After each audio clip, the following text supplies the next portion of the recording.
퍽. 이딴 태도로 손님 대하니까 평생 키아찌기지. 한서프라자 VIP 라운지에 둔탁한 소리가 울려 퍼졌습니다. 찬의 컬틱백이 이 116살 직원의 머리를 강타한 순간이었죠. 고객님, 괜찮습니다. 다만 이런 일은 기록에 남겨야 해요. 피해자 정하나의 차분한 목소리가 더욱 충격적이었습니다. 삶이 빨갛게 달아올랐지만 미소를 잃지 않았죠. 기록 웃기지 마. 당신이 뭘 기록해. 가해자 윤채린의 히스테리는 계속되었습니다. 이문 부인이라는 지위를 앞세운 오만함이었죠. 그런데 라운지 구석 거쳐 이 모든 장면을 지켜보는 한 사람이 있었습니다. 회색 작업복을 입은 노신사였죠. 그의 눈빛에는 예상치 못한 차가운 분노가 서려 있었습니다. 누구도 몰랐습니다. 이 작은 사건이 거대한 폭풍의 시작일 줄은 말이죠. 좋아요. 댓글 남겨주시면 가정의 평화와 행복이 찾아옵니다. 그날 오전으로 거슬러 올라갑니다. 한서프라자 12층 VIP 라운지는 토요일 오전의 고요함 속에서도 은은한 활기를 띠고 있었습니다. 크림색 대리석 바닥은 햇살을 받아 부드럽게 반짝였고 천장 높이까지 이어진 대형 창문 너머로는 서울 도심의 옥장한 스카이라인이 펼쳐져 있었죠. 클래식 음악이 공간 전체에 잔잔히 흘러나오고 있었고 고급 가죽 소파에 앉은 고객들은 각자 여유로운 시간을 보내고 있었습니다. 리셉션 데스크 앞에는 정하나가 단정하게 서 있었습니다. 26살의 그녀는 짙은 남색 테이러드 재킷에 하얀 블라우스를 입고 있었죠. 허리까지 내려오는 검은 머리카락은 뒤로 깔끔하게 묶여 있었고 얼굴에는 늘 온화한 미소가 머물러 있었습니다. 그녀가 손님들에게 인사할 때마다 정중하게 고개를 숙이는 모습에서는 자연스러운 품격이 느껴졌죠. 오전 11시쯤 되었을 때였습니다. 그때 라운지 입구 쪽에서 하이 일소리가 급하게 들려왔죠. 40대 중반으로 보이는 여성이 명품백을 팔에 걸친 채 성큼성큼 걸어 들어왔습니다. 바로 윤채린이었죠. 채린은 45살이었습니다. 그녀는 샤넬의 클래식한 트위드 재킷을 입고 있었고 목에는 에르메스 스카프를 우아하게 두르고 있었죠. 손목에는 까를 뒤에 시계가, 손가락에는 눈부신 다이아몬드 반지가 반짝이고 있었습니다. 하지만 그녀의 얼굴에는 어딘지 모르게 불만스러운 기색이 서려 있었죠. 하나가 밝은 미소로 인사했습니다. 안녕하세요. 고객님, 어떻게 도와드릴까요? 채린이 데스크 앞에서 턱을 살짝 치켜드렸습니다. VIP 라운지 이용하려고 왔는데요. 하나는 정중하게 고개를 숙이며 답했습니다. 고객님 회원카드 확인 좀 부탁드릴게요. 채린의 표정이 순간 굳어졌습니다. 그녀는 핸드백에서 카드를 꺼내며 약간 거친 목소리로 말했죠. 이거면 되죠. 하나가 카드를 받아 시스템을 확인했습니다. 몇 초 후 그녀는 미안한 표정으로 카드를 돌려드렸죠. 죄송합니다. 고객님, VIP 라운지 이용은 회원 등급에 따라 제한되어 있어요. 현재 등급으로는 이용이 어렵습니다. 채린의 얼굴이 붉어지기 시작했습니다. 뭐라고요? 내가 누군지 아세요? 고객님, 정말 죄송하지만 저희도 규정을 지켜야 해. 하나의 목소리는 여전히 차분하고 정중했습니다. 그러나 채린의 목소리는 점점 높아져 갔죠. 규정 웃기지 마세요. 내가 이 백화점 이문 부인이에요. 박도은 전무 아내라고요. 주변 고객들이 하나, 둘씩 시선을 돌리기 시작했습니다. 채린은 이미 흥분해서 목소리를 높이고 있었고 다른 손님들이 자신을 바라보고 있다는 것을 의식한 것 같았죠. 그까지 규정 따져가며 손님한테 이런 식으로 대어오? 당신 같은 계약직이 감히 나한테. 하나는 여전히 미소를 잃지 졌습니다. 그녀는 조용히 고개를 숙이며 말했죠. 고객님, 정말 죄송하지만 저희 규정상 불가능합니다. 다른 방법으로 도움을 드릴 수 있다면 그 순간이었습니다. 채린의 얼굴이 완전히 일그러지더니 갑자기 들고 있던 샤넬 퀴즈팅 백을 번쩍 들어 올렸습니다. 그리고는 주저없이 하나의 머리 쪽으로 강하게 휘둘렀죠. 둔탁하고 무거운 소리가 라운지 전체에 울려 퍼졌습니다. 하나가 비틀거리며 고개를 숙였죠. 라운지 안이 순식간에 조용해졌습니다. 다른 손님들은 충격에 빠져 숨을 죽이며 상황을 지켜봤죠. 이딴 태도로 손님 대하니까 평생 계약직이지 모르겠어요? 내가 얼마나 중요한 사람인지 체리는 여전히 흥분한 상태였습니다. 그녀의 목소리는 히스테리컬하게 높아져 있었고 얼굴은 분노로 붉어져 있었죠. 하지만 하나는 천천히 고개를 들었습니다. 왼쪽 뺨이 빨갛게 달아올라 있었지만 그녀의 미소는 여전했죠. 괜찮습니다. 다만 이런 일은 기록에 남겨야 해요. 하나가 데스크 아래쪽 서랍을 조용히 열어 사건 접수 양식을 꺼냈습니다. 그녀의 손 끝이 미세하게 떨리고 있었지만 표정은 전혀 흔들리지 않았죠. 오히려 더욱 차분해 보였습니다. 그런데 라운지 한국석에서 이 모든 장면을 조용히 지켜보는 사람이 있었습니다. 회색 작업복을 입은 로신사였죠. 76살의 장영만이었습니다. 그는 손에 작은 공부함을 들고 있었고 작업복 가슴팍에는 수리기사 장이라는 소박한 이름표가 달려 있었죠. 장영만은 소파 옆 화분대의 조명을 점검하는 척하면서 상황을 면밀히 주시하고 있었습니다. 그의 눈빛에는 예상치 못한 차가운 빛이 서려 있었죠. 수십 년간 사람을 달아온 경험이 만들어낸 깊은 통찰력과 날카로운 관찰력이 느껴졌습니다. 그는 무표정한 얼굴로 모든 것을 기억하고 있었죠. 체리는 아직도 흥분이 가라앉지 않은 상태였습니다. 기록 웃기지 마세요. 당신 같은 사람이 뭘 기록한다는 거예요. 내가 누군지도 모르면서 그녀가 다시 핸드백을 들어 올리려는 순간 라운지 매니저가 급하게 뛰어왔습니다. 39살의 김맨이 저였죠. 그녀는 상황을 파악하느라 당황한 표정이었습니다. 어떻게 된 일인가요? 체린이 즉시 김맨이 저에게 몸을 돌렸습니다. 매니저죠? 직원 교육 제대로 시키세요. 손님한테 이런 무례한 태도가 어디 있어요? 이런 식으로 장사해서 되겠어요? 김맨이 저는 하나를 힐끗 보았습니다. 하나의 뺨이 빨갛게 부어오른 것을 확인한 김맨이 저의 표정이 복잡하게 변했죠. 그런데 그녀는 체린의 환한 얼굴을 다시 보더니 조심스럽게 말했습니다. 고객님, 일단 조용한 곳에서 자세히 이야기해 보시죠. 하지만 체린은 단호하게 고개를 저었습니다. 아니요, 여기서 해결하세요. 다른 손님들도 보고 있잖아요. 이런 일이 다시 생기지 않게 확실하게 처리해 주세요. 라운지 안에 다른 고객들이 수근거리기 시작했습니다. 어떤 할머니는 고개를 저으며 혀를 잡고 어떤 중년 남성은 휴대폰을 꺼내 들고 있었죠. 분위기는 점점 어색해져 갔습니다.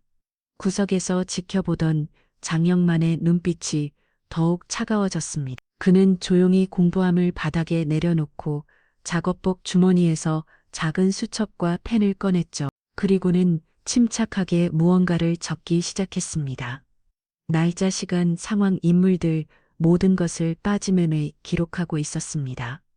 하나는 여전히 미소를 잃지 않고 있었습니다. 뺨의 붉은 자국이 더 선명해졌고 살짝 부어오르기 시작했지만 그녀는 차분히 사건 접수 양식을 작성하기 시작했죠.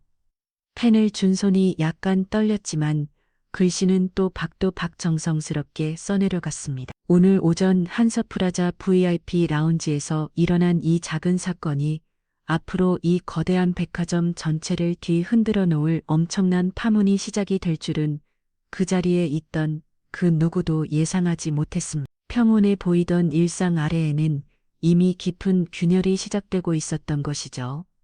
그날 오후 2시 한서프라자 직원 휴게실의 분위기는 무거운 형광등, 불빛 아래 플라스틱 의자들이 줄지어 놓인 공간에서 정하나는 커피 한 잔을 앞에 두고 조용히 앉아 있었죠. 왼쪽 뺨의 붓기는 여전했고 그 자리에 멍이 들기 시작했습니다. 문이 열리며 라운지 매니저 김선영이 들어왔습니다.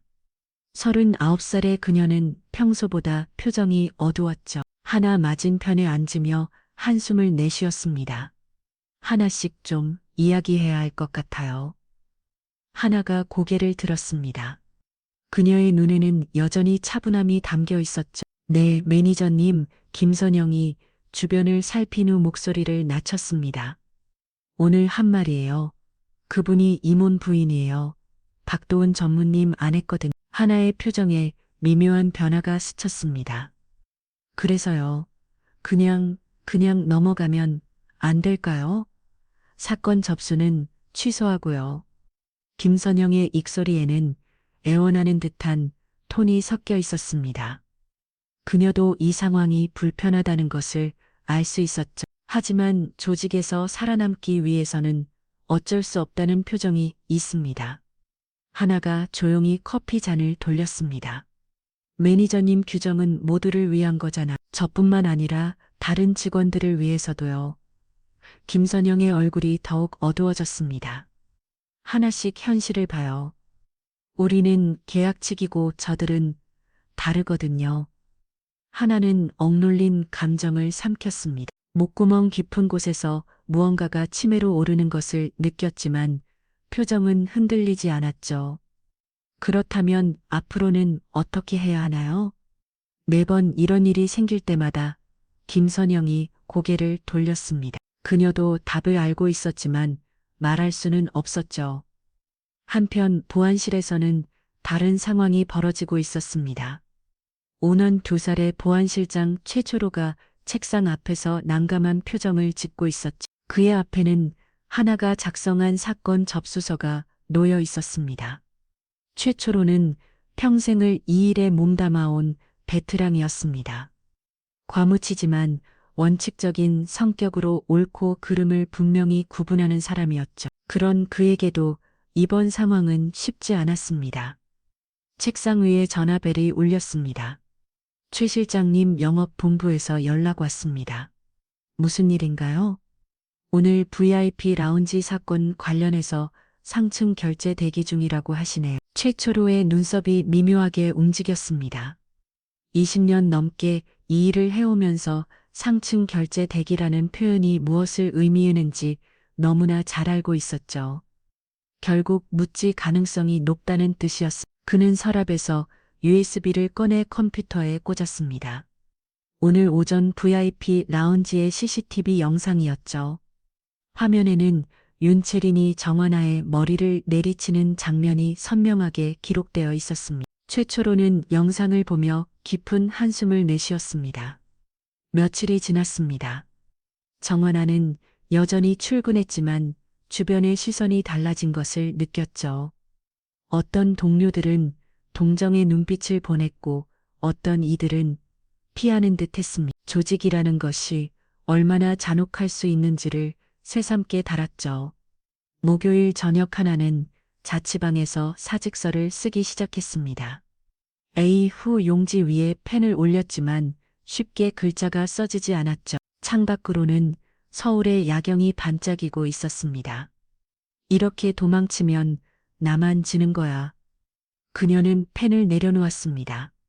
할아버지가 했던 말이 떠올랐죠. 진짜 품격은 지켜주는 데서 온다. 자신을 지키는 것도 중요하지만 다른 누군가를 지키는 것이 더 중요하다는 뜻이었습니다. 같은 시각 강남의 한 고급 레스토랑에서는 윤채린이 사모님들과 점심 모임을 갖고 있었습니다. 프랑스 요리가 나오는 테이블에서 여성들의 수다가 이어졌죠. 요즘 백화점 직원들이 정말 버릇이 없더라고요.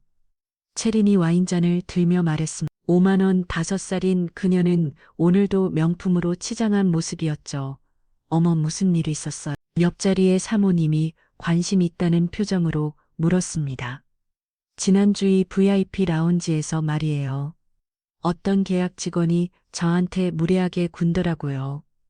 내가 교육을 좀 시켰죠.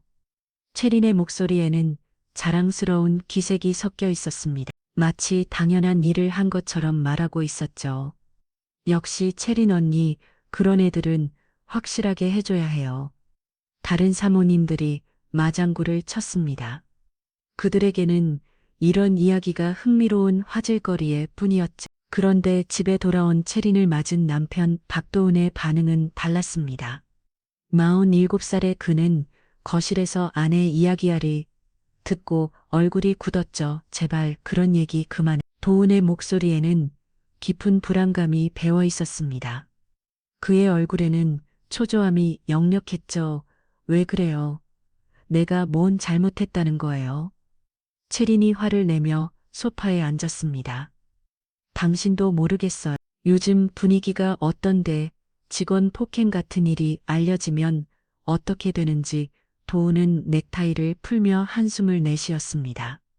다음 주에는 본사에서 정기 감사가 시작될 예정이었죠. 그런데 이런 일이 터진다면 그냥 조용히 지나가겠지만 체리는 여전히 무심한 표정이었습니다. 자신의 행동이 얼마나 큰 파장을 일으킬 수 있는지 전혀 예상하지 못하고 있었죠. 도우는 서재로 들어가 문을 닫았습니다. 책상에 앉아 머리를 감췄죠. 영업본부 전문하는 자리에 무게가 어깨를 짓누르고 있었습니다. 하지만 그들은 몰랐습니다. 그날 VIP 라운지에서 일어난 모든 장면이 한 사람의 눈에 생생히 남아 있다는 사실을 말이죠. 장영만은 자신의 서재에서 그날 적어둔 수첩을 다시 펼쳤습니다. 76살의 그는 돋보기를 쓰고 자신이 기록한 내용을 천천히 읽어보았죠. 날짜, 시간, 상황, 그리고 관련된 모든 사람들의 이름까지 창밖으로는 한 서프라자의 불빛이 보였습니다. 자신이 평생을 바쳐 일궈낸 기업이었지. 하지만 지금 그 안에서는 자신이 추구했던 가치와는 정반대의 일들이 벌어지고 있었습니다. 영만은 책상 서랍에서 한 장의 사진을 꺼냈습니다. 86살 정하나의 직원증 사진이었죠. 그의 눈가에 미묘한 미소가 떠올랐습니다. 혈육의 정이라는 것이 이런 것인지도 모르겠다는 생각이 들었죠. 하지만 동시에 회장으로서의 책임감도 무거웠습니다. 한 명의 직원이 부당한 대우를 받고 있는데 조직은 그것을 덮으려 하고 있었죠. 이런 일이 계속된다면 한 서프라자의 미래는 없을 것이었습니다. 영만은 내일 아침 일찍 본사로 나가기로 결심했습니다. 이제는 수리기사가 아닌 회장의 모습으로 말이죠. 진실이 밝혀져야 할 때가 온 것 같았습니다. 밤이 깊어가며 한 서프라자는 조용해졌지만 그 안에서는 보이지 않는 갈등이 점점 깊어지고 있었습니다. 작은 사건 하나가 거대한 파도를 만들어내기 시작한 것이죠. 그 사건이 있고 나서 사흘째 되는 화요일 아침 정하나는 침대에서 일어날 수 없었습니다. 머리가 지풍거렸고 목 뒤쪽까지 아팠죠. 거울을 보니 뺨에 멍은 더 퍼져 있었고 눈 밑까지 검푸르게 변색되어 있었습니다. 병원에서는 경미한 뇌진탕 증세라고 했죠. 하나는 휴대폰으로 병가 신청 문자를 보냈습니다. 손가락이 떨렸지만 최대한 간계락이 작았죠. 김매니, 전님 몸이 아파서 며칠 쉬겠습니다. 마이너스 정하나. 답장은 금방 왔습니다. 알겠어요. 푹 쉬세요. 하지만 그 짧은 문자 뒤에 숨은 의미를 하나는 알 수 있었습니다. 매니저도 회사도 모두가 이 일이 조용히 지나가기를 바라고 있다는 것을 말이죠. 목요일 오후 하나는 한 서프라자를 방문했습니다. 개인 물건을 정리하려고 했는데 VIP 라운지 리세션 데스크에는 이미 새로운 얼굴이 앉아 있었죠. 23살 정도로 보이는 젊은 여성이었습니다. 저기 제자리에 누가 앉아 있네요? 하나가 김선영 매니저에게 조심스럽게 물었습니다. 김선영이 어색한 표정을 지으며 답했죠. 아, 하나씩 일손이 부복해서 임시로 금방 올 줄 알았는데 하나는 더 이상 묻지 않았습니다. 모든 것이 명확했죠. 자신의 자리는 이미 다른 사람의 것이 되어 있었습니다. 회사는 그녀가 조용히 사라지기를 원하고 있었던 것입니다. 사물함에서 개인 소지품들을 챙기면서 하나는 깊은 좌절감을 느꼈습니다. 화장품, 비상약, 그리고 몇 장의 사진들, 소소한 물건들이지만 그 안에는 자신의 시간과 노력이 담겨 있었죠. 집으로 돌아온 하나는 화장실 거울 앞에 섰습니다. 뭉든 얼굴을 바라보며 스스로에게 물었죠. 정말 사람보다 체면이 중요할까? 한 사람의 존엄성보다 조직의 안정이 더 소중한 걸까? 그날 밤 하나는 결심했습니다. 도망치지 않기로 했죠. 자신만을 위해 석하 아니라 앞으로 이런 일을 당할 수도 있는 다른 누군가를 위해서 말입니다. 그녀는 컴퓨터 앞에 앉아 조용히 내부 신고서를 작성하기 시작했습니다. 차분하고 정확하게 감정을 배제한 채로 사실만을 적어 내려갔죠. 2024년 10월 5일 오전 11시경 VIP 라운지에서 발생한 사건에 대해 신고합니다. 윤채진 고객 박도은 전무 부인의 직원 폭행, 모욕, 직무방해 행위에 대한 것입니다. 하나는 한 글자, 한 글자 정성스럽게 타이핑했습니다. 그 순간들을 다시 떠올리는 것은 고통스러웠지만 진실을 기록하는 일이 중요하다고 생각했죠. 신고서 마지막 부분에 그녀는 이렇게 적었습니다. 법적인 대응을 원하는 것은 아닙니다. 단지 이곳이 더 나아지기를 바랄 뿐입니다. 모든 직원이 존중받는 직장이 되었으면 신고서를 완성한 하나는 한동안 화면을 바라봤습니다. 전송 버튼을 누르면 돌이킬 수 없다는 것을 알고 있었죠. 하지만 더 이상 침묵할 수는 없었습니다. 클릭 신고서는 곧바로 비서실 상층으로 전달되었습니다. 같은 시각 한서프라자 지하보안실에서는 최초로 실장이 야근을 하고 있었습니다.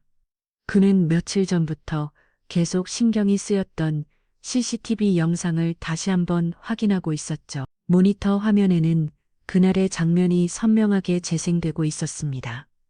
윤채린이 소리를 지르는 모습, 핸드백으로 정한 아이 머리를 내리치는 순간, 그리고 하나가 고개를 숙이며 참아내는 모습까지. 이런 일이 묻혀서는 안 되는데 최초로가 중얼거렸습니다. 20년 넘게 이 일을 해오면서 수많은 사건들을 봐왔지만 이번만큼은 달랐죠.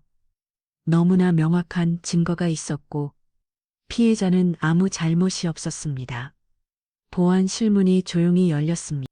회색 작업복을 입은 노신사가 들어왔죠. 장영만이었습니다. 야근하시네요. 실장님. 아, 수리기사 장식. 이 시간에 웬일이세요? 최초로가 고개를 들었습니다. 하지만 장영만의 눈빛은 평상시와 달랐죠. 깊고 날카로웠습니다. 그날 VIP 라운지 영상 좀 보여주시겠어요? 최초로가 당황했습니다. 그게 왜 그런 걸 보시려고요? 저도 그 자리에 있었거든요. 직접 봤습니다. 장영만의 목소리에는 특별한 무게가 실려 있었습니다. 최초로는 망설였지만 결국 모니터를 돌렸죠. 영상이 재생되기 시작했습니다.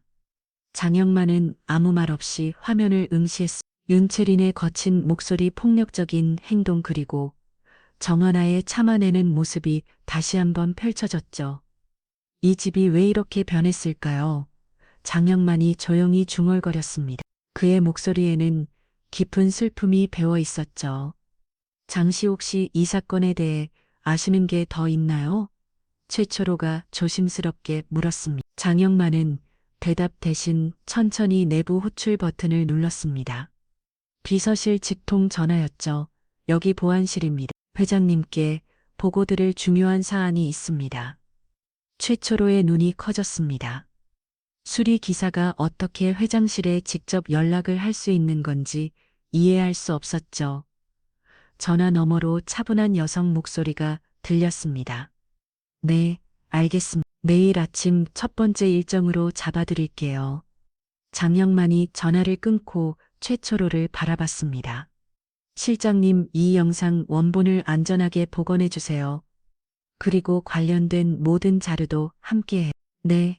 그런데 당신은 도대체 내일이면 모든 게 명확해질 겁니다. 장영만이 작업복 주머니에서 명함 하나를 꺼냈습니다. 최초로가 받아보니 거기에는 한서프라자 회장 장영만이라고 적혀 있었죠. 최초로는 잠시 말을 잃었습니다. 수십 번 더 마주쳤던 수리 기사가 사실은 회장이었다는 것을 어떻게 받아들여야 할지 모르겠었죠. 회장님, 오늘 밤에는 아무 얘기도 말하지 마세요. 내일 아침에 모든 것을 정리하겠습니다. 장영만이 보안실을 나가면서 마지막으로 말했습니다. 이 회사가 다시 사람을 소중히 여기는 곳이 되어야 합니다. 그게 제가 이 회사를 만든 이유였으니까요. 문이 닫히고 나서 최초로는 한동안 멍하니 앉아 있었습니다. 그제서야 모든 퍼즐이 맞춰지기 시작했죠. 왜 그 노신사가 항상 회사 구석구석을 살피고 다녔는지, 왜 직원들의 일거수일투족에 관심을 보였는지, 한편 집에서 신고사를 보낸 정하나는 잠들 수 없었습니다. 내일부터 어떤 일이 벌어질지 예상할 수 없었죠. 하지만 후회는 없었습니다. 자신이 할 수 있는 최선을 다했다고 생각했으니까요. 창밖으로는 새벽이 밝아오고 있었습니다. 한서프라자의 거대한 건물이 어둠 속에서 서서히 모습을 드러냈죠. 그 안에서는 보이지 않는 변화의 바람이 불기 시작하고 있었습니다. 내일은 모든 것이 달라질 것 같았습니다. 진실이 밝혀지고 정의가 구현될지도 모르는 중요한 하루가 될 것 같았죠. 하나의 작은 용기가 거대한 변화의 시작점이 되고 있었습니다. 수요일 오전 10시 한서프라자 영업본부 전무실에 전화벨이 울렸습니다. 박도훈이 회의 자료를 정리하던 중이었죠. 수화기를 든 그의 표정이 순간 굳어졌습니다. 전무님, 비서실에서 연락드렸습니다. 전화 너머 목소리는 평소보다 더욱 정중했습니다. 그런 톤일 때는 보통 좋지 않은 소식이었죠. 내일 아침 9시 회장실에 참석해 주시기 바랍니다. 도훈의 손이 미세하게 떨렸습니다. 47년을 살아오면서 이런 긴장감을 느껴본 적이 언제였을까요? 회장님이 직접 부르신 건가요? 아니, 그렇습니다. VIP 라운지 관련 사안이라고 하시네요. 전화가 끊어진 후 도훈은 한동안 수화기를 내려놓지 못했습니다. VIP 라운지, 그 단어만으로도 무슨 일인지 짐작할 수 있었죠. 아내 체린의 일이었습니다. 그는 즉시 집으로 전화를 걸었습니다. 여보, 지금 어디야? 쇼핑 나왔는데 왜? 목소리가 왜 그래? 집에 와. 지금 당장. 도훈의 목소리에는 다급함이 배어 있었습니다.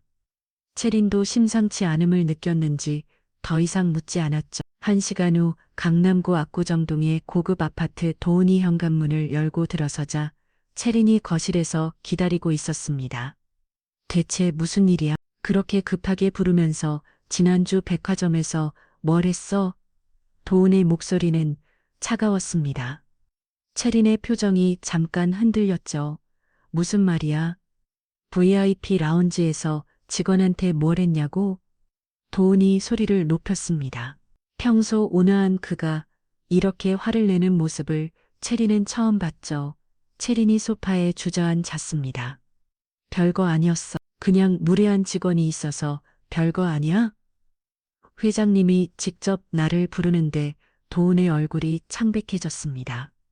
20년 넘게 회사 생활을 해오면서 회장이 직접 호출한 것은 처음이었죠.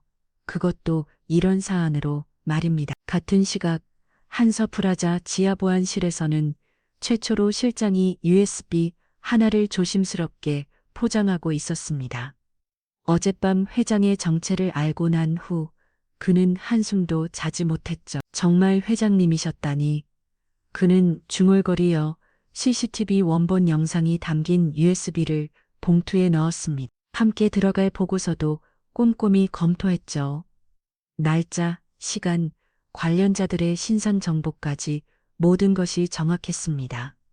오후 6시 한서프라자의 직원들이 하나 둘 퇴근하기 시작했습니다. 하지만 20층 회장실만큼은 여전히 조용했죠. 대부분의 직원들은 회장이 이미 반은 퇴상태라고 생각하고 있었습니다. 밤 10시가 넘어서야 한서프라자는 완전히 조용해졌습니다. 경비원들만이 1층 로비에서 근무하고 있을 뿐이었죠. 그런데 20층에서는 여전히 불빛이 새어나오고 있었습니다. 엘리베이터 문이 열리며 회색 작업복을 입은 노신사가 나왔습니다. 장영만이었죠. 그는 평소와 다름없이 차분한 걸음으로 복도를 걸어갔습니다. 외장실 앞에 도착한 그는 잠시 멈춰섰습니다. 문패에 적힌 회장실 장영만이라는 글자를 바라봤죠. 40년 전 이 자리에 처음 앉았을 때의 다짐이 떠올랐습니다. 문을 열고 들어간 그는 조용히 작업 모자를 벗었습니다. 하얀 머리카락이 드러났고 그의 눈빛은 평상시보다 훨씬 날카로웠죠. 책상 위에는 이미 2개의 봉투가 놓여 있었습니다. 하나는 정하나의 내부 신고서였고 다른 하나는 보안실에서 올라온 CCTV 영상 자료였죠. 영만은 의자에 앉아 먼저 신고서를 펼쳤습니다. 정하나의 단정한 글씨체로 적힌 내용을 천천히 읽어내려갔죠. 감정적인 표현은 없었지만 그 속에 담긴 진심이 느껴졌습니다. 법적인 대응을 원하는 것은 아닙니다. 단지 이곳이 더 나아지기를 바랄 뿐입니다. 영만의 눈가에 미묘한 변화가 일었습니다. 자신이 기대했던 것보다 훨씬 성숙한 내용이었죠. 복수가 아닌 개선을 바라는 마음이 담겨 있었습니다. 이어서 그는 USB를 컴퓨터에 연결했습니다. 모니터에 그날의 영상이 재생되기 시작했죠. 윤채린의 거친 목소리가 사무실을 가득 채웠습니다. 내가 누군지 아세요? 이 백화점 임원 부인이에요. 그까지 규정 따져가며 손님한테 이래요. 영상 속 채린의 모습을 보며 영만의 얼굴이 점점 굳어졌습니다. 그리고 채린이 핸드백으로 하나의 머리를 내리치는 순간 그의 주목이 꽉 쥐어졌죠. 이딴 태도로 손님 대하니까 평생 계약직이지. 영상을 끝까지 본 영만은 컴퓨터를 끄고 깊은 한숨을 내쉬었습니다. 창밖으로는 서울의 야경이 펼쳐져 있었지만 그의 마음은 어둠으로 가득했죠. 사람이 먼저였던 이 집이 체면을 위해 사람을 짓밟다니. 그의 목소리에는 분노보다 깊은 슬픔이 섞여 있었습니다. 자신이 평생을 바쳐 일고는 기업이 이렇게 변해 있다는 사실이 가슴을 아프게 했죠. 영만은 서랍에서 한 장의 사진을 꺼냈습니다. 한 서프라자 개점 당시의 사진이었죠. 젊은 시절의 자신과 초기 직원들이 함께 웃고 있는 모습이었습니다.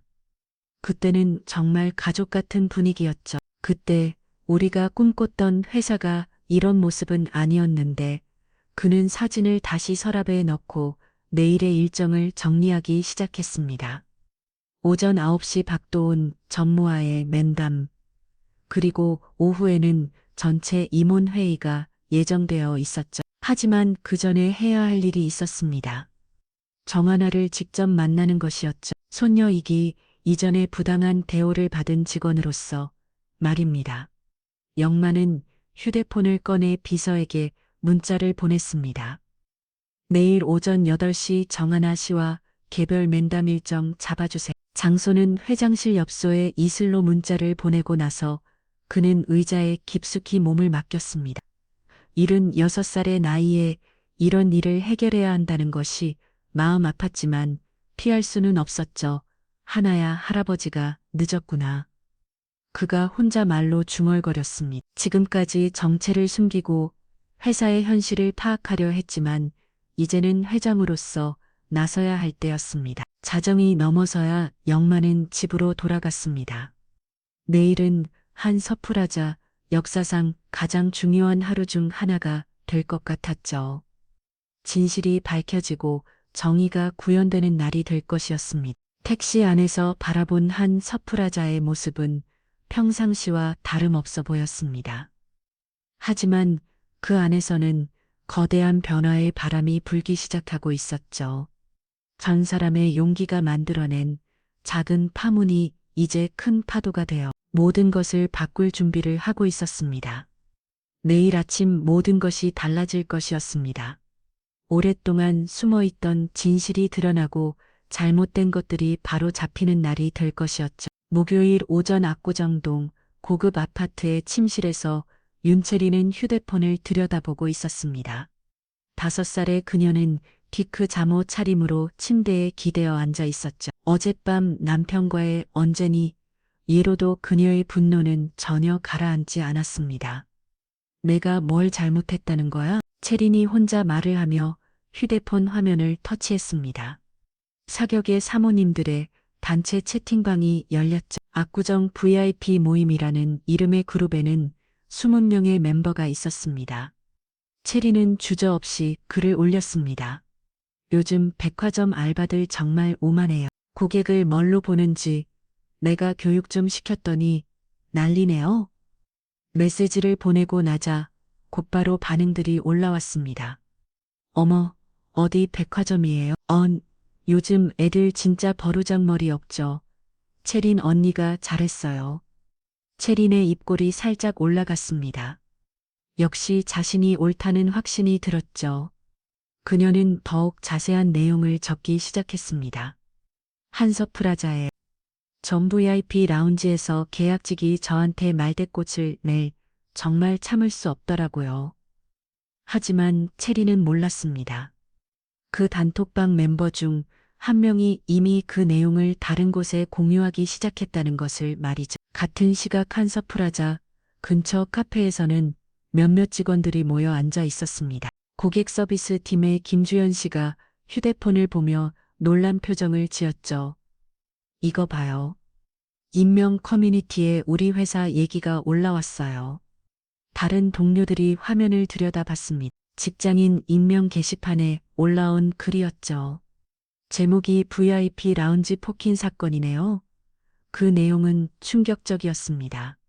임원 부인이 직원을 폭행했다는 제보였고 회사는 이를 덮으려 한다는 내용이었죠. 댓글들도 순식간에 달리기 시작했습니다. 정수가 아직도 있나요? 직원 인권이 뭐죠?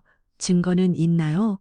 직원들의 표정이 어두워졌습니다. 모두들 정하나의 사건에 대해서는 알고 있었지만 이렇게 공개적으로 알려질 줄은 몰랐죠.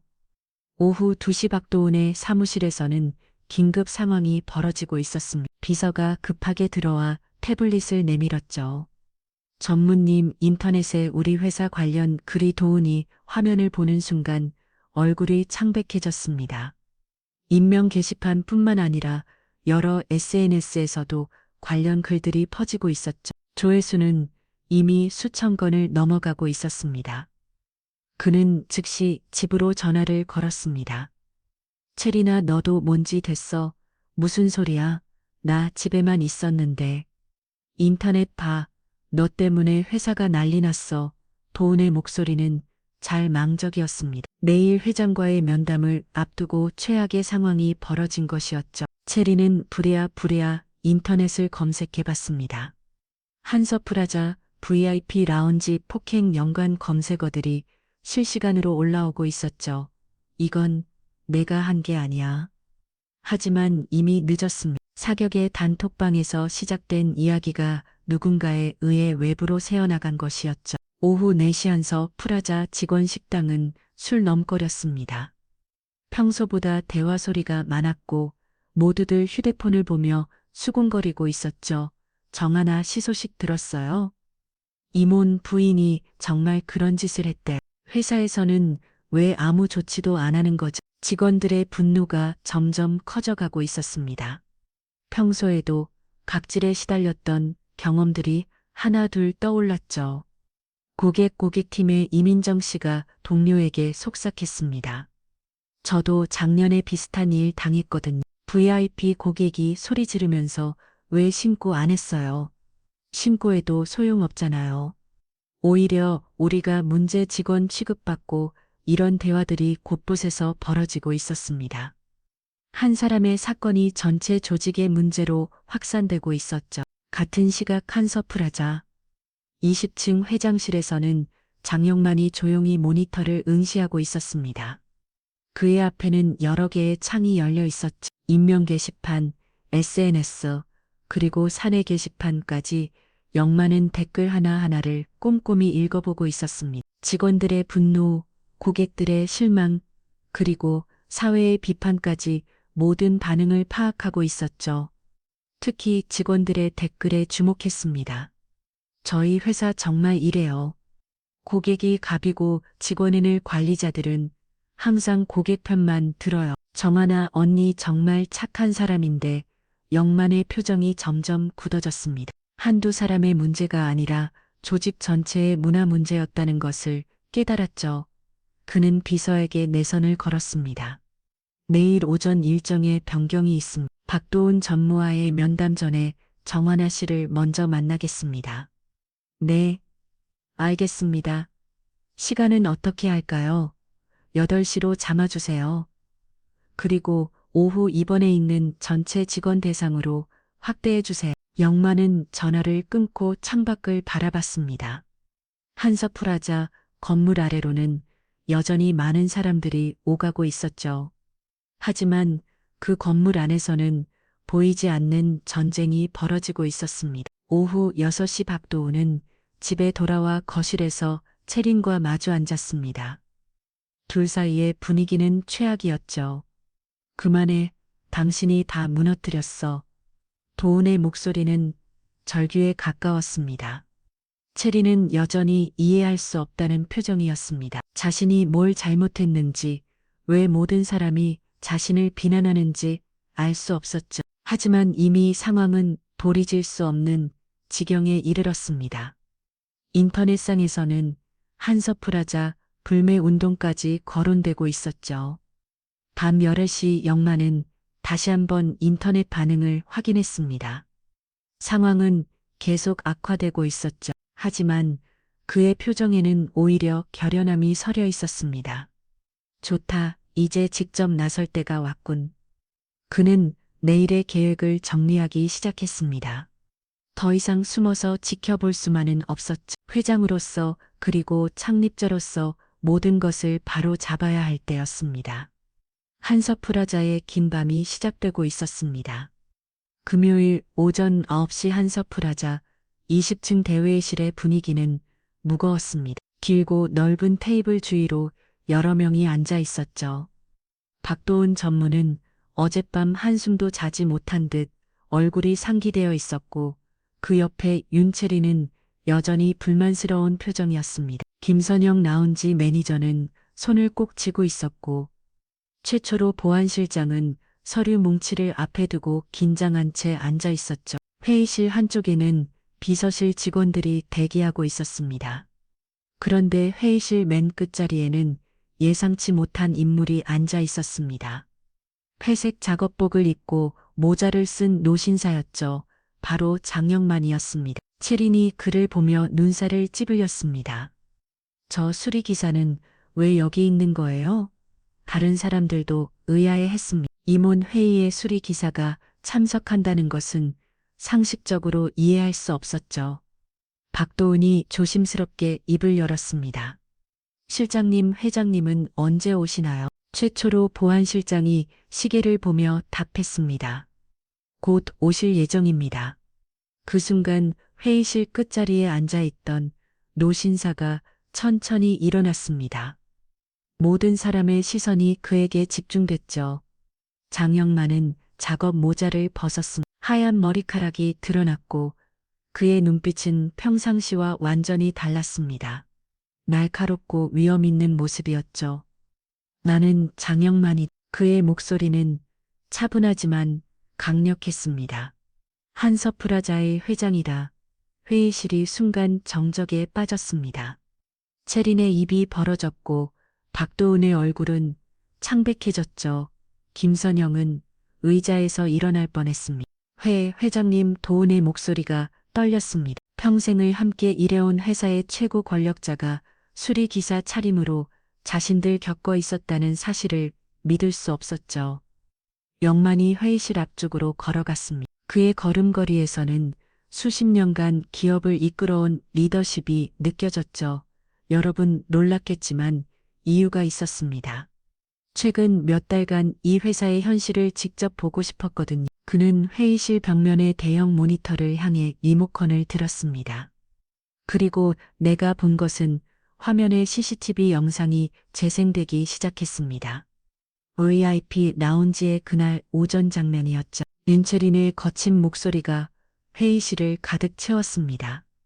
내가 누군지 아세요? 이 백화점 임원 부인이에요. 두채린의 얼굴이 붉어졌습니다. 화면속 자신의 모습을 보며 당황했죠. 영상은 계속 이어졌습니다. 채린이 정하나에게 소리를 지르는 장면, 그리고 핸드백으로 머리를 내리치는 순간까지 이딴 태도로 손님 대하니까 평객 계약직이지. 화면 속 채린의 폭언이 끝나자 회의실은 다시 조용해졌습니다. 모든 사람이 숨을 죽이고 있었죠. 영만이 리모컨을 내려놓았습니다. 이게 여러분 눈에는 아무 일도 아니었을 겁니다. 그냥 넘어갈 수 있는 작은 실수라고 생각했겠죠.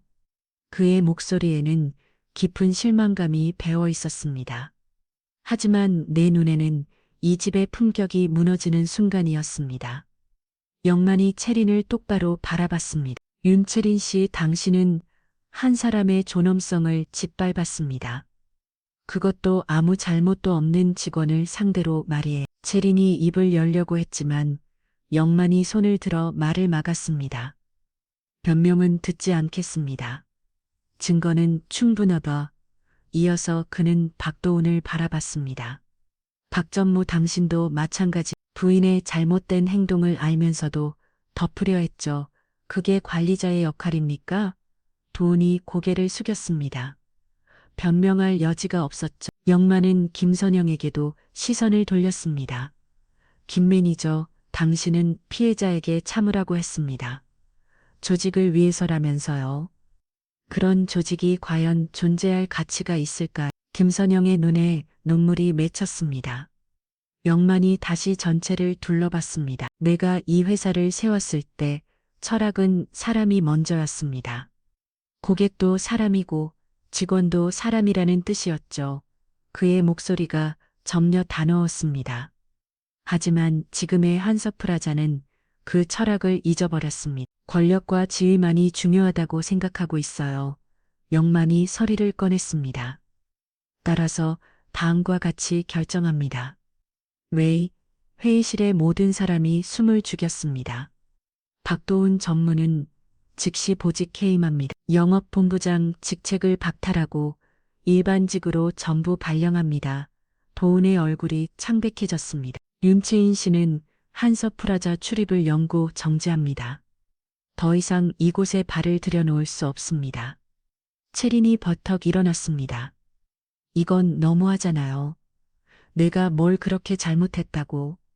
하지만 영만의 표정은 흔들리지 않았습니다. 잘못을 인정하지 않는 사람에게는 더 이상 기회를 줄 수 없습니다. 그는 계속해서 발표했습니다. 그리고 이번 사건에 대한 공식 사과문을 작성하여 모든 고객과 직원에게 배포하겠습니다. 회사의 잘못된 대응에 대해 진심으로 사과하겠습니다. 김선영이 떨리는 목소리로 물었습니다. 그럼 정환아 씨는 어떻게 되나요?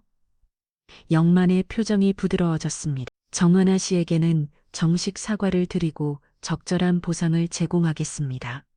그리고 앞으로 이런 일이 재발하지 않도록 직원 보호 시스템을 완전히 개편하겠습니다. 그는 잠시 멈춘 후 덧붙였습니다. 무엇보다 중요한 것은 다시는 이런 일이 발생하지 않도록 하는 것입니다. 한서프라자는 모든 사람이 존중받는 곳이어야 합니다. 회의실은 여전히 조용했습니다. 모든 사람이 방금 일어난 일을 소화하기 어려워하고 있었죠. 박도훈이 고개를 들었습니다.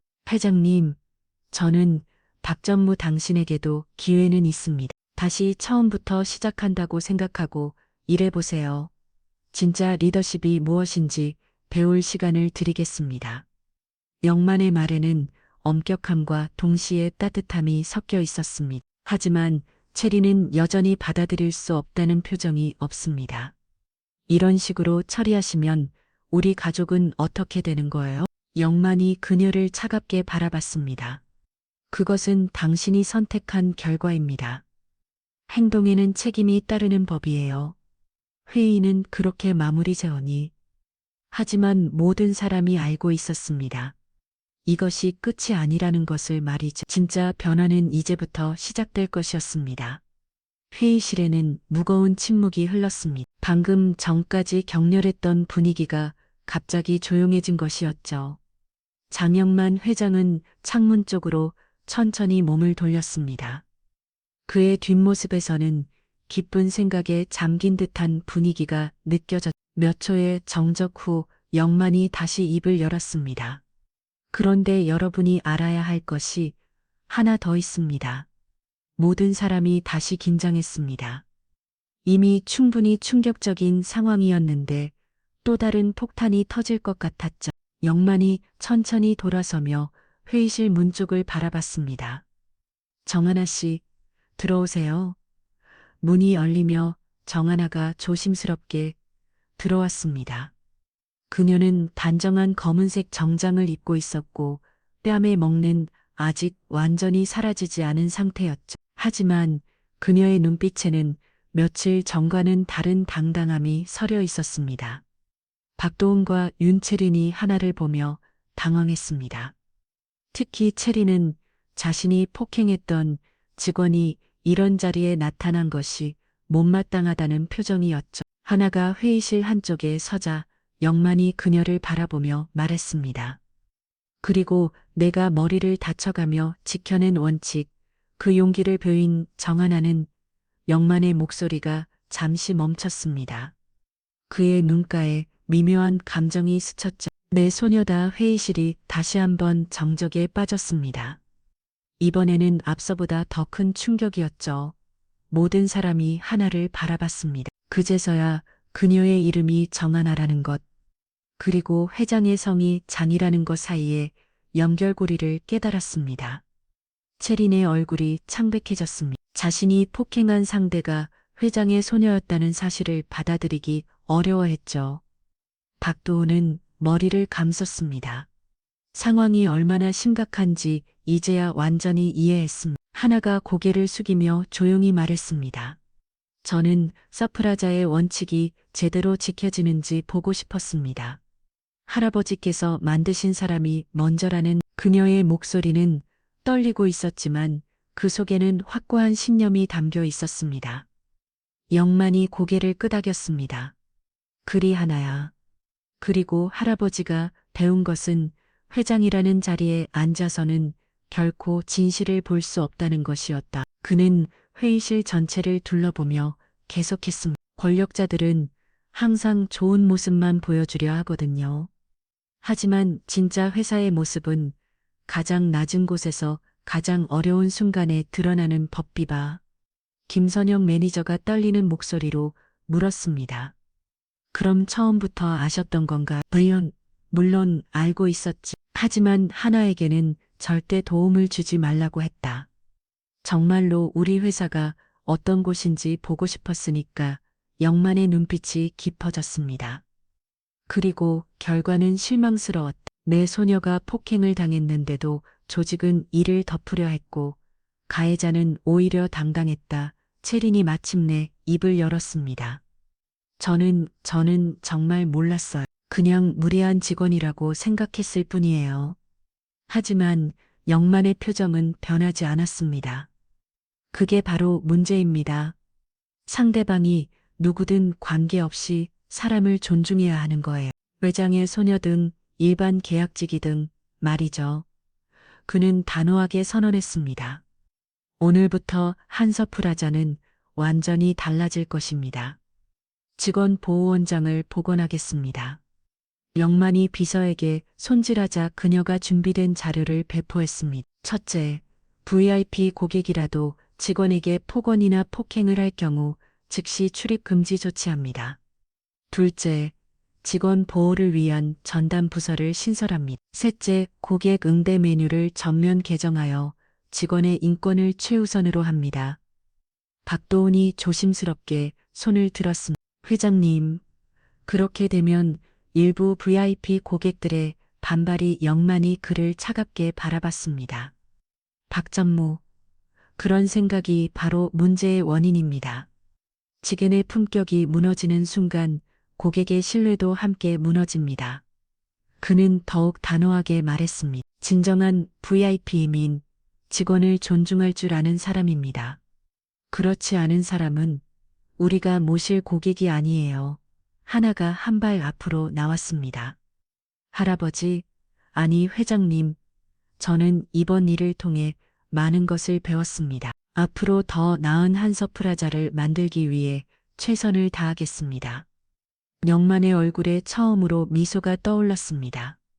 그래, 하나야. 진짜 리더십은 가장 어려운 순간에 시험받는 법이다. 넌 그 시험을 훌륭히 통과했다. 회의가 끝난 후 채린과 도우는 조용히 회의실을 나갔습니다. 채린의 얼굴에는 여전히 받아들이기 어렵다는 도정이 있었지만 더 이상 항변할 수는 없었죠. 그날 오후 한서프라자 전층에 새로운 공짜문이 붙었습니다.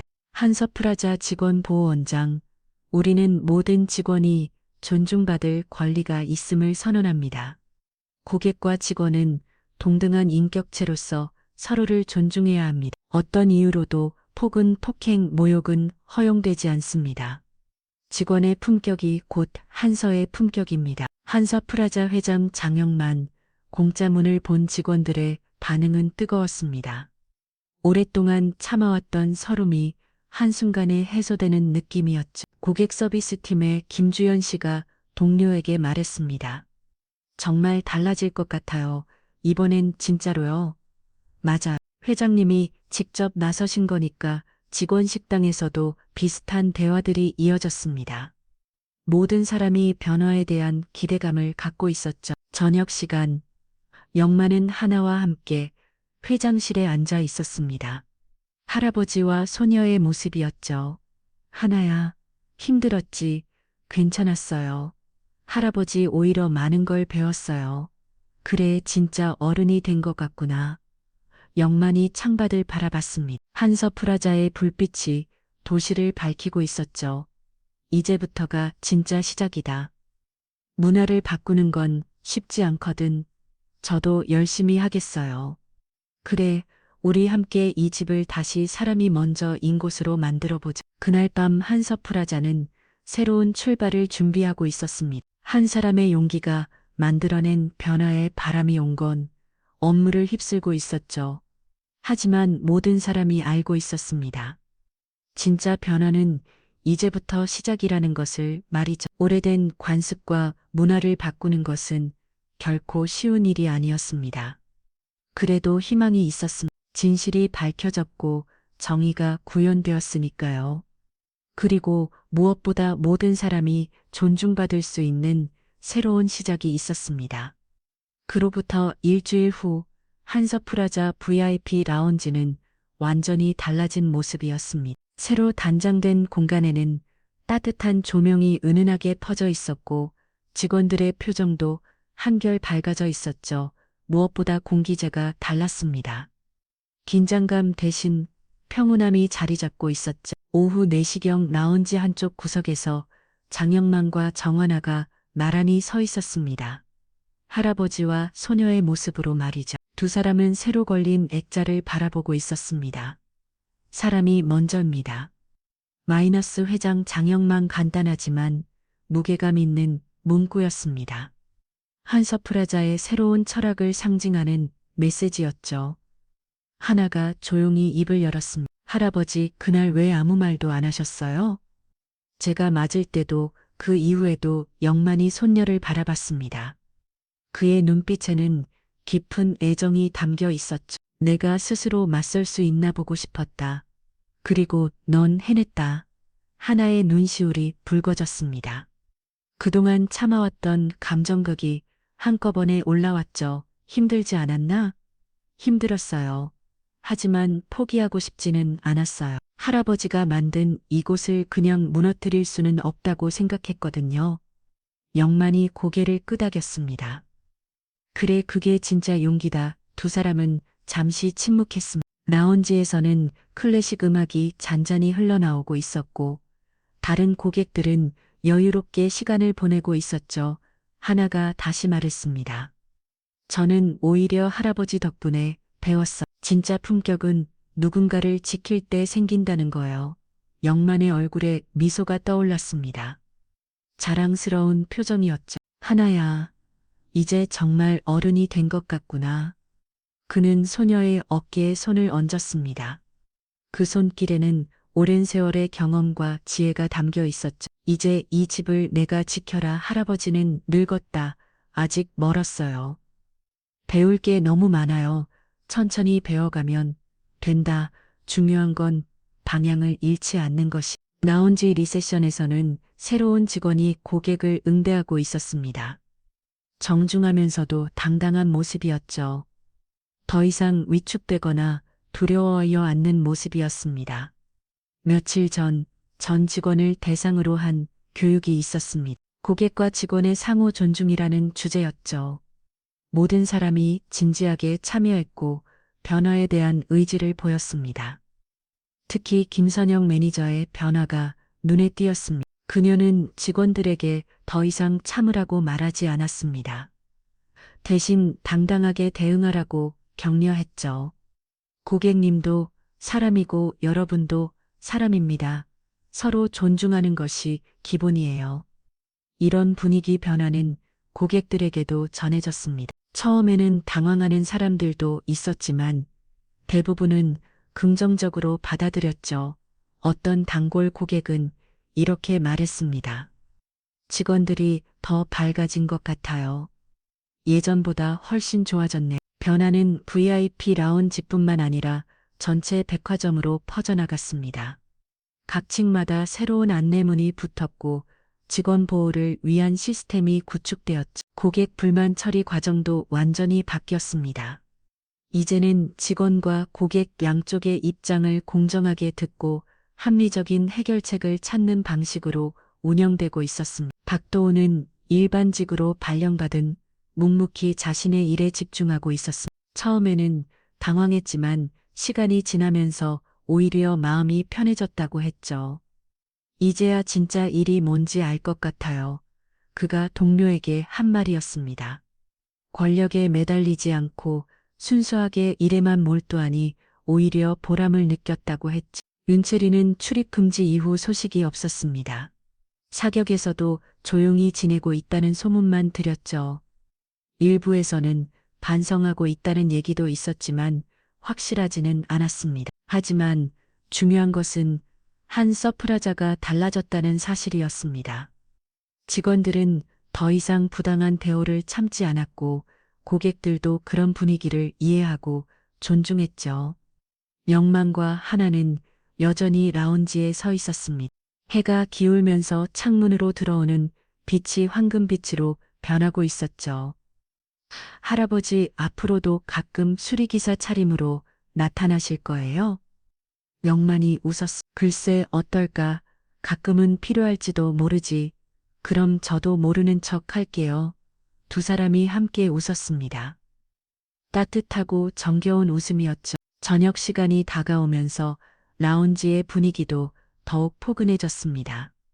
직원들은 웃는 얼굴로 고객들을 배웅했고 고객들도 만족스러운 표정으로 발걸음을 옮겼죠. 하나가 리셉션으로 돌아가 업무를 계속했습니다. 이제 그녀는 단순한 계약직 직원이 아니었습니다. 미래의 경영자로서 현장을 배우고 있는 것이었죠. 영만은 소녀의 모습을 바라보며 뿌듯해했습니다. 자신이 꿈꿨던 리더의 모습을 하나에게서 발견할 수 있었거든요. 그는 조용히 라운지를 나섰습니다.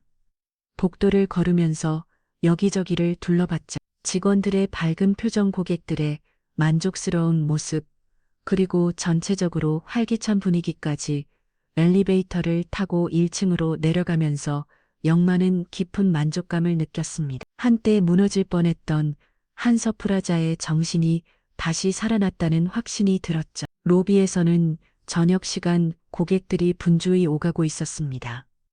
그 모든 모습이 평화롭고 조화로워 보였습니다. 영만은 백화점 밖으로 나오면서 뒤를 돌아갔습니다. 한서프라자의 대형 간판이 밤하늘에 빛나고 있었죠. 그 빛이 예전보다 더 따뜻해 보였습니다. 사람이 먼저다. 그가 중얼거렸습니다. 이제 이 철학이 단순한 구호가 아닌 실제 현실이 되었다는 생각이 들었죠. 한서프라자의 새로운 시작이었습니다. 한 사람의 용기가 만들어낸 변화였고 그것이 모든 사람에게 희망을 주고 있었습니다. 진짜 품격은 화려한 외모나 높은 지위에서 나오는 것이 아니었습니다. 어려운 상황에서도 올바른 것을 선택하고 다른 사람을 존중하는 마음에서 나오는 것이었죠. 그리고 그런 품격이 모여 만들어낸 한서 프라자는 이제 정말로 모든 사람이 존중받는 곳이 되었습니다.